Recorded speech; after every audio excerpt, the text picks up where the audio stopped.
I'm Jeremy, and movies are terrible. You know what's not terrible, though? Gremlins. Gremlins are fucking awesome. So let's talk about Gremlins.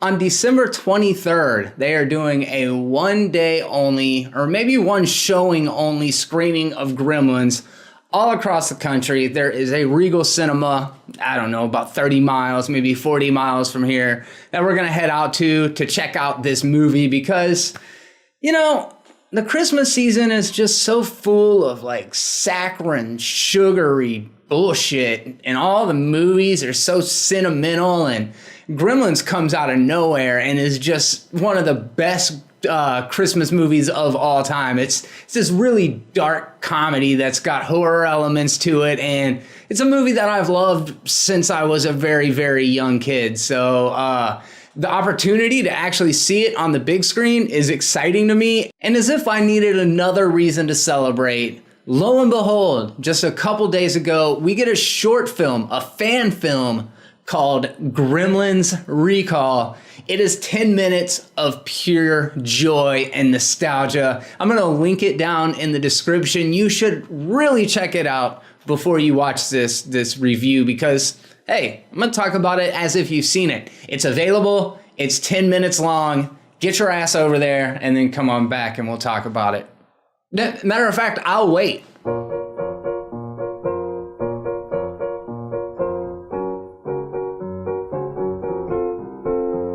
I don't even have a fucking watch on.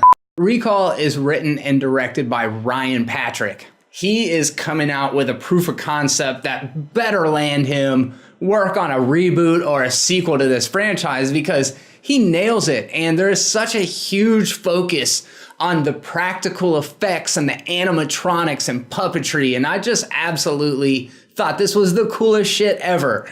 It really does recapture what made Gremlins so iconic and so special, and it opens up with the same song from the original film, which really puts you back in that place.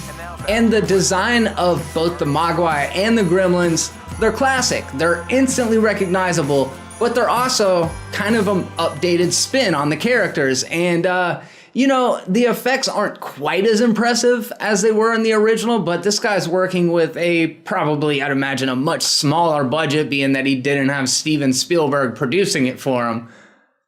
It opens up and we learn via this hilarious infomercial that a company called Wing has been genetically modifying Mogwai in order to keep them from turning into gremlins and reproducing like crazy. So now these Mogwai are supposedly able to come in contact with water. You're able to feed them after midnight, and bright lights don't fry them this time around.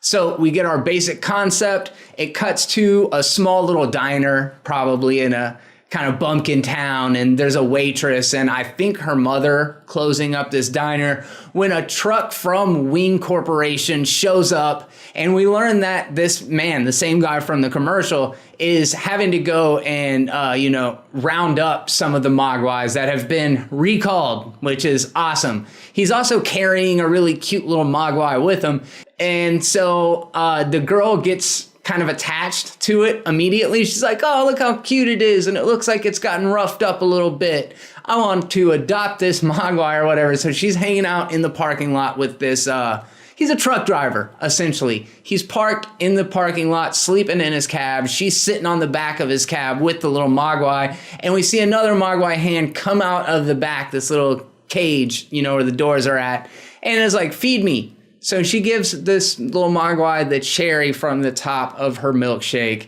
And wouldn't you know it, gremlin chaos ensues. And we get multiple. And, as a kid, I didn't really put together the homage of the gremlin pods looking almost exactly like the ones out of the Alien films, but it's instantly recognizable at this point. So we get a scene where she and he realize, oh no, these gremlins have gotten loose and they're inside the diner. A small confrontation plays out between the two of them, and then at the end they ride out. Kind of similar to the end of 10 Cloverfield Lane, like they're gonna go put a stop to this shit.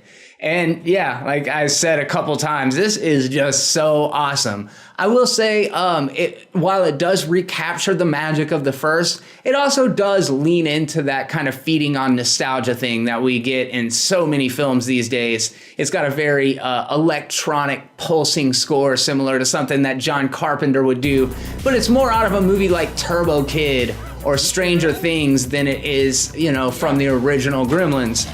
But all things considered, I had a lot of fun watching it. It's kind of hard to rate it on a conventional scale when it is a short film done by an amateur filmmaker, but just on a sheer enjoyment level and with the resources that they had afforded to them on a scale of 1 to 5, I am giving Ryan Patrick's Gremlins Recall a 3.5. Yeah, man, it's really fun. What did you think about it? Let's have a conversation down in the comments section. I'd love to hear your thoughts. I'm Jeremy. If you enjoyed this video, do me a favor, take just a second to click that little thumbs up button. It really helps my self-esteem. And if you want to stay up to date with even more terrible content, then all you gotta do is subscribe.